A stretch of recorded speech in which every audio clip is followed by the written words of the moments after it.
The first step in caulking, and maybe the most important step, is to cut the tip off. Don't cut the tip off too big. You want to start out small because you can't go backwards.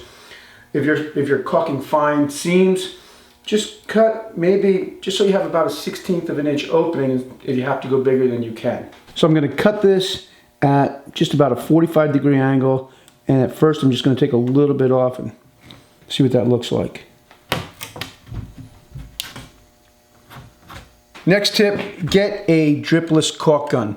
It's not going to be the cheapest caulk gun, but they're not very expensive anyway.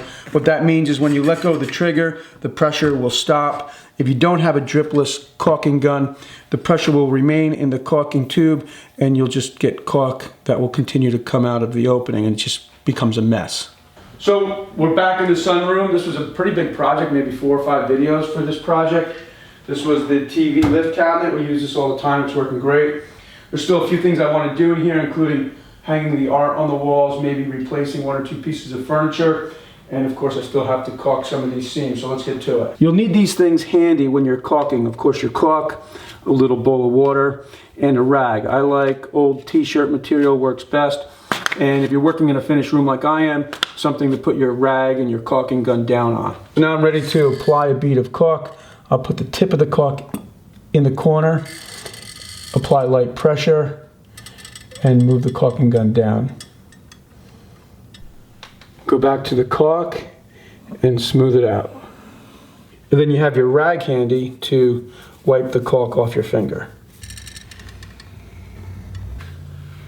For most seams, if you're starting at a dead end, in this case I'm not, I'm kind of in the middle of the jam here, you would start at the top, go maybe halfway down, and then start at the bottom and meet in the middle, and then do the same thing with your wet finger. In this case, I'll run down, and then when I kind of go to smooth the caulk out with my finger, I'll just follow through.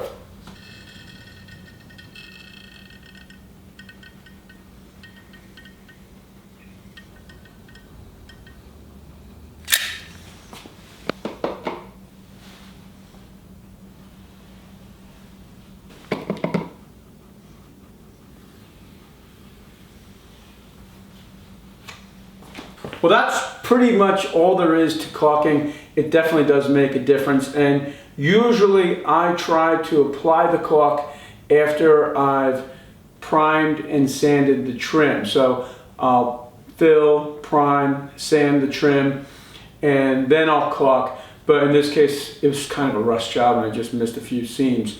So it does kind of tie everything together nicely.